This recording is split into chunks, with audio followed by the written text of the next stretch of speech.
Une année-lumière représente la distance parcourue par la lumière en un an, 10 000 milliards de kilomètres. C'est l'unité de base en astronomie, dès que l'on quitte le système solaire et que l'on entre dans le ciel profond. Et ces années-lumière se comptent parfois par millions, voire milliards. Des distances, des masses, des énergies, des phénomènes d'une ampleur démesurée que nous, êtres humains, ne pouvons pas concevoir. Mais nous pouvons toutefois les observer, et c'est sûrement le fait le plus étrange de l'univers, les comprendre. Si nous avons toujours regardé les étoiles, la complexité du ciel nous a été cachée pendant bien longtemps. Un ciel noir, des points fixes, des étoiles, des astres errants, des planètes, quelques taches et la Lune ont été nos seuls compagnons nocturnes jusqu'à l'apparition d'optiques de qualité au XVIIe siècle, optiques qui nous ont permis d'observer et résoudre les premiers amas, nébuleuses et galaxies. L'amélioration continue des optiques et l'apparition de la photographie, argentique puis numérique, nous ont apporté la couleur dans le ciel qui ne devenait plus si noir, nous dévoilant ainsi tous les objets que nos yeux nus ne pourront jamais voir. Cela fait 6 ans que j'observe le ciel profond, dans des télescopes et lunettes de plus en plus grands, sur des ciels de plus en plus noirs. Je vous propose, avec mes photographies, un voyage à travers les différents objets du ciel profond.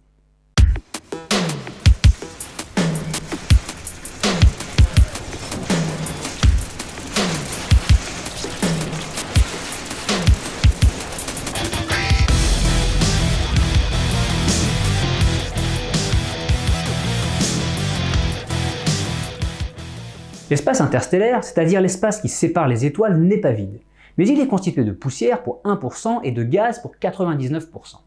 La poussière est ténue, mais elle peut s'étendre sur de très longues distances. Et lorsque ces poussières sont réunies en nuages un peu plus épais, dans une région du ciel pauvre en étoiles, elles bloquent la lumière des étoiles, formant une zone très sombre dans le ciel. On appelle ce type d'objet une nébuleuse obscure. Lorsque le nuage de poussière est moins dense, il peut réfléchir la lumière d'une ou plusieurs étoiles voisines qu'il ne parvient pas à absorber.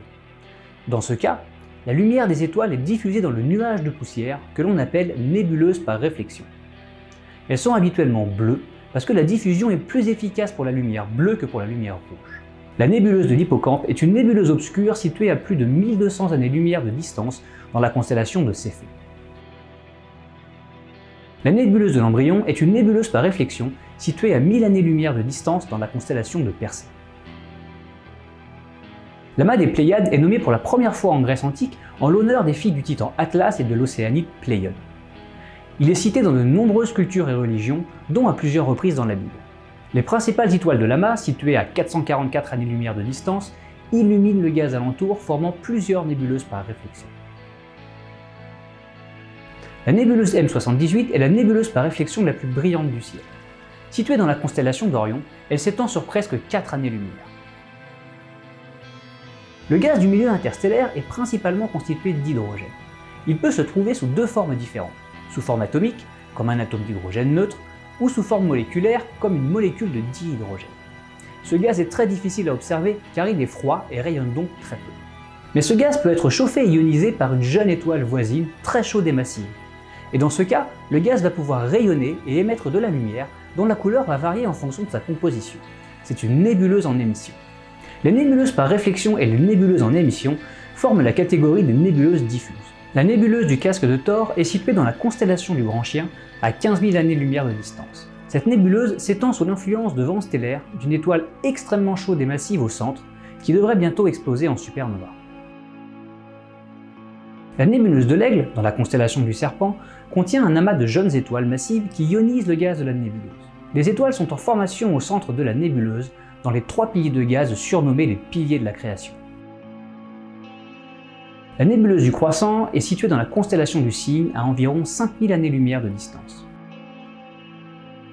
La nébuleuse de la Bulle est une nébuleuse d'environ 10 années-lumière de diamètre située dans la constellation de Cassiopée.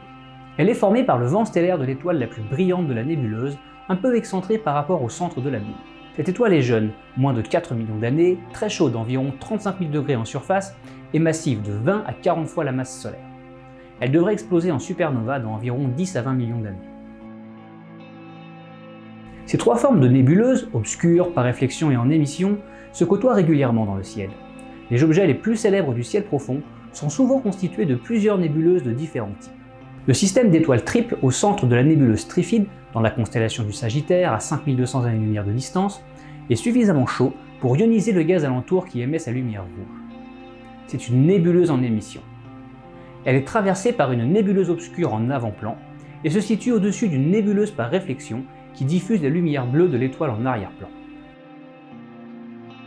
La nébuleuse d'Orion se situe à 1350 années-lumière de distance dans la constellation d'Orion. Elle brille en émission et par réflexion. C'est une pouponnière d'étoiles. Et au centre, de jeunes étoiles sont en formation au cœur d'une bulle de gaz dont la température dépasse les 2 millions de degrés.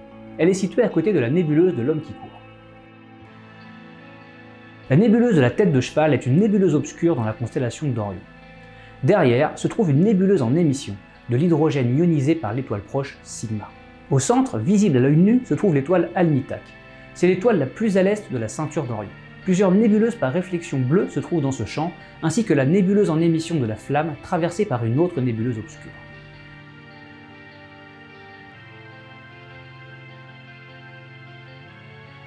Au sein des grands nuages moléculaires de gaz et de poussière, dans les nébuleuses diffuses, se forment les jeunes étoiles. Une perturbation, comme l'explosion d'une supernova aux alentours, déstabilise le nuage et met le gaz et la poussière en mouvement. On dit que le nuage s'effondre gravitationnellement, c'est-à-dire que sous l'effet de la gravité, le gaz va se comprimer et s'échauffer en un point qui va devenir le cœur de la future étoile. Et lorsque la masse de gaz est suffisante, la température peut dépasser les 10 millions de degrés dans le cœur, provoquant la fusion de l'hydrogène en hélium. L'énergie libérée par la fusion stabilise l'étoile qui se met à briller. Ces nuages de gaz ne s'effondrent pas en un point unique, mais en de nombreux points, aboutissant à la création de nombreuses étoiles au sein d'un amas. Ces amas peuvent contenir plusieurs centaines voire des milliers d'étoiles qui finissent par s'éloigner, formant un amas ouvert et se séparer après parfois 1 milliard d'années. Ainsi est né le Soleil il y a 5 milliards d'années. M67 est un vieil amas ouvert d'étoiles. On estime son âge entre 3 et 5 milliards d'années. On connaît très peu d'amas aussi vieux. On estime qu'il y a plus de 500 étoiles dans cet amas. Les âges et la présence importante d'étoiles semblables au Soleil dans cet amas sont à la base d'une hypothèse faisant de M67 l'amas ouvert dans lequel serait né le Soleil. Il est situé à environ 3000 années-lumière de distance. On compte 150 amas globulaires dans notre galaxie. Ce sont des amas beaucoup plus compacts que les amas ouverts. On peut compter une centaine de milliers d'étoiles distribuées dans une sphère d'une taille de quelques dizaines ou centaines d'années-lumière. Ces amas ont été créés au même moment que la galaxie et se situent tous en périphérie dans le halo galactique. L'amas d'Hercule, situé dans la constellation du même nom, est l'un des amas globulaires les plus âgés. Son âge est estimé à plus de 12 milliards d'années, alors que l'univers lui-même n'est âgé que de 13,7 milliards d'années. Il contient plus de 500 000 étoiles. En 1974, le radiotélescope d'Arecibo l'a utilisé comme cible pour l'envoi d'un message à une potentielle civilisation extraterrestre. Le message mettra 25 000 ans pour y parvenir et autant de temps pour une potentielle réponse. Il contenait des informations comme les chiffres, le numéro atomique de l'hydrogène, du carbone, de l'azote, de l'oxygène, du phosphore, des données sur l'ADN, la forme et la taille d'un humain, la population terrestre et la position de la Terre dans le système solaire. Plus une étoile est massive, plus la température en son cœur est élevée et plus elle fusionne son hydrogène en hélium rapidement. Le Soleil brille ainsi depuis 5 milliards d'années. Mais d'ici 5 autres milliards d'années, il va manquer d'hydrogène. Son cœur, désormais lourd en hélium, va reprendre sa contraction et la température va de nouveau s'élever. Sa taille va augmenter, ses couches externes vont se dilater et se refroidir en surface, lui donnant une couleur rouge. Son rayon sera alors multiplié par 200 et il devrait englober Mercure, Vénus et peut-être même la Terre. Si la température en surface diminue en même temps que sa taille augmente, la température au niveau du cœur continuera à augmenter car plus rien n'arrêtera l'effondrement gravitationnel. Et lorsque la température atteindra les 100 millions de degrés, la fusion de l'hélium en carbone et en oxygène va commencer et elle va stabiliser de nouveau l'étoile qui sera devenue une géante rouge. Il faudra à peine quelques centaines de millions d'années au Soleil pour fusionner tout l'hélium de son cœur. Une fois cet hélium fusionné, la contraction de son cœur va reprendre, mais la température ne pourra jamais atteindre les 1 milliard de degrés nécessaires à la fusion du carbone. Le Soleil n'est pas assez massif. Le cœur du Soleil va alors se contracter jusqu'à ce que tous les électrons de son cœur soient dans un état où la contraction n'est plus possible, comme s'ils étaient collés les uns aux autres. C'est la pression de dégénérescence des électrons. Le Soleil sera devenu une naine blanche, d'une taille équivalente à celle de la Terre, mais avec une densité 1 million de fois supérieure. Il va se refroidir doucement, pour ne laisser 10 milliards d'années plus tard qu'une naine noire, morte et froide. Autour de lui, il restera les couches externes, encore chaudes, qui vont briller pendant un temps assez court, mais permettant à un observateur peu éloigné de voir les restes de notre Soleil et de son système. On appelle un tel objet une nébuleuse planétaire. La nébuleuse de l'Hélice est la nébuleuse planétaire la plus proche de la Terre, à 650 années-lumière. Au centre brille encore la naine blanche. On distingue autour les restes des couches externes de l'étoile. Mais pour les étoiles les plus massives de l'univers, les supergéantes qui représentent moins de 2% des étoiles, le destin est tout autre. La masse des supergéantes peut atteindre 70 masses solaires et leur luminosité plusieurs centaines de milliers de fois la luminosité solaire et leur taille plusieurs centaines de rayons solaires. Elles ont une durée de vie très courte, car si le Soleil va mettre 10 milliards d'années à fusionner son hydrogène en hélium, elles ne mettront que quelques millions d'années seulement. Elles vont être capables d'élever la température de leur cœur jusqu'à plus de 3 milliards de degrés, provoquant la fusion de tous les éléments chimiques jusqu'au fer, l'élément le plus stable de l'univers. La masse du cœur de l'étoile est tellement importante, même après tous ces processus de fusion, que l'état de naine blanche n'est plus tenable. Au-delà d'une certaine limite, la pression devient telle que les électrons, ne pouvant plus se rapprocher les uns les autres, vont subitement fusionner avec les protons pour créer des neutrons. Ce processus est très court, il dure quelques secondes et il va créer une onde de choc d'une énergie équivalente à plusieurs fois le potentiel nucléaire de fusion de l'ensemble des éléments de l'hydrogène au fer. Cette onde de choc va se propager à 20% de la vitesse de la lumière et va venir chauffer les couches externes à une telle température que pendant ces quelques secondes, l'intégralité des éléments existants du fer à l'uranium va être créée. C'est une supernova. Le cœur de l'étoile va continuer à se compresser jusqu'à être stabilisé par la pression de dégénérescence des neutrons, bien plus puissante que celle des électrons. Il restera une étoile à neutrons d'un diamètre de 10 à 20 km avec une densité de matière telle qu'un morceau de sucre pèserait 100 millions de tonnes. En quelques secondes, l'étoile produit plus d'énergie que l'ensemble de la galaxie avant de s'éteindre définitivement. Le résidu de la supernova devient une nébuleuse qui contient tous les éléments de l'hydrogène à l'uranium. C'est le terreau idéal pour un nouvel effondrement gravitationnel et la naissance de nouvelles étoiles. Les supernovas sont un phénomène rare à notre échelle, on en compte seulement une ou deux par siècle et par galaxie. Les dentelles du cygne forment un rémanent de supernova dont l'explosion remonterait à une dizaine de milliers d'années. Elle se trouve dans la constellation du Cygne, ici la Grande Dentelle.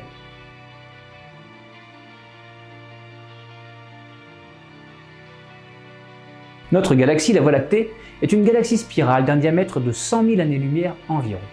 Elle contient 200 à 400 milliards d'étoiles et au minimum 100 milliards de planètes. Notre système solaire est excentré. Il se situe dans un bras spiral en périphérie dit le bras d'Orion, à 27 000 années-lumière du centre de la galaxie, où se trouve un trou noir supermassif. Alors pour un rayon de 12 millions de kilomètres, soit environ 18 fois celui du Soleil, ce trou noir est 4 millions de fois plus massif que notre étoile. La galaxie fait partie d'un groupe de galaxies en interaction, le groupe local, qui contient deux galaxies principales, la Voie lactée ainsi que la galaxie d'Andromède. Chacune d'entre elles possède son propre système d'une dizaine de galaxies naines satellites. La galaxie du Triangle, la troisième plus massive du groupe local, gravite autour de la galaxie d'Andromède. La galaxie d'Andromède est située à seulement 2,5 millions d'années-lumière de la Terre dans la constellation d'Andromède. Elle contiendrait 1000 milliards d'étoiles, 2 à 3 fois plus que la Voie lactée. Ces deux galaxies se dirigent d'ailleurs l'une vers l'autre pour entrer en collision d'ici 5 milliards d'années. On aperçoit M32 et M110, deux galaxies naines. La galaxie du Triangle est située à environ 3 millions d'années-lumière de la Terre dans la constellation du Triangle. Elle a une masse qui représente à peine 15% de la galaxie d'Andromède autour de qui elle gravite. On y aperçoit les nébuleuses en émission de couleur rouge dans les bras de cette galaxie. Le groupe local fait partie, avec d'autres groupes et amas de galaxies, du super amas de la Vierge, dont le diamètre est de 200 millions d'années-lumière et qui a de nombreux points communs avec la forme d'une galaxie. 60% des 10 000 galaxies sont situées dans un disque centré sur la galaxie supergéante M87, dont le trou noir a été photographié en 2016 et son millier de galaxies satellites.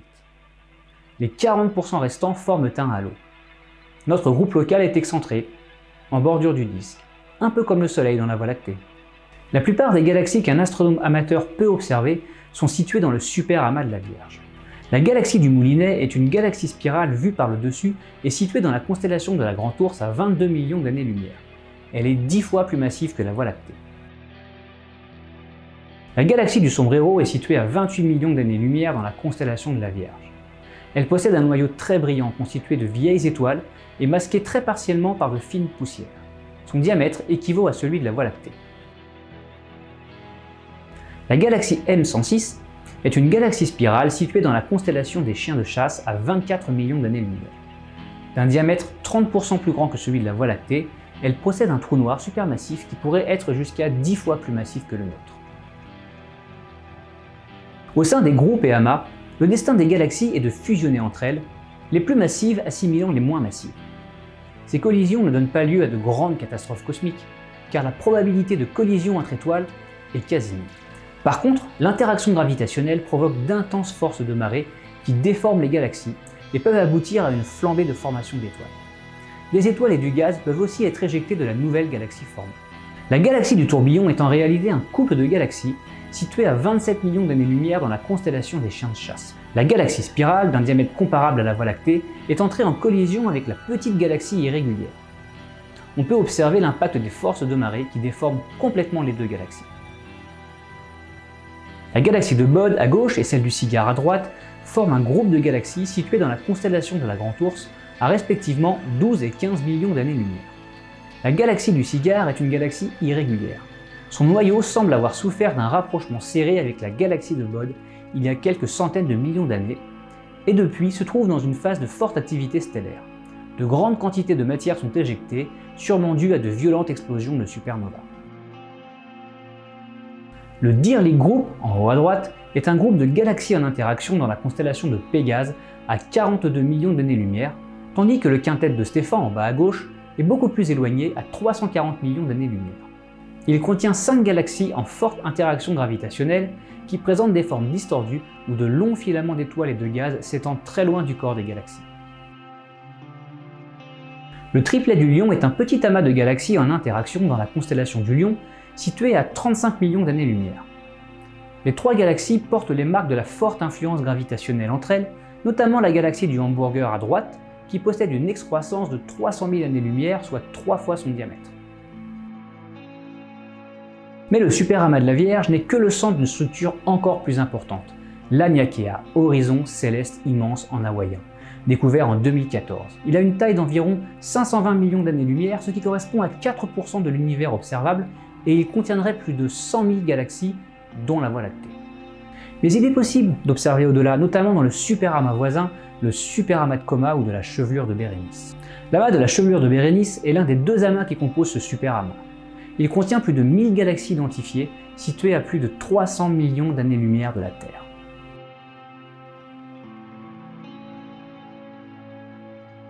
Voilà, j'espère que cette vidéo vous a plu. Si c'est le cas, comme d'habitude, un commentaire, un pouce bleu, un like, un partage. Mon ego et moi-même vous remercions chaleureusement. Donc, cette vidéo est un peu spéciale parce qu'en fait elle reprend un livre que j'ai fait au mois de janvier, donc je vous mets le lien dans la description si ça vous intéresse, puis si vous me connaissez vous pouvez m'en demander, j'en ai quelques-uns de dispo, dans lequel j'ai présenté mes photos les plus emblématiques en essayant de raconter un peu ce qu'on y voyait. Et donc du coup j'ai décidé de faire la version vidéo que vous avez vue et je vous en remercie et je vous dis donc à bientôt.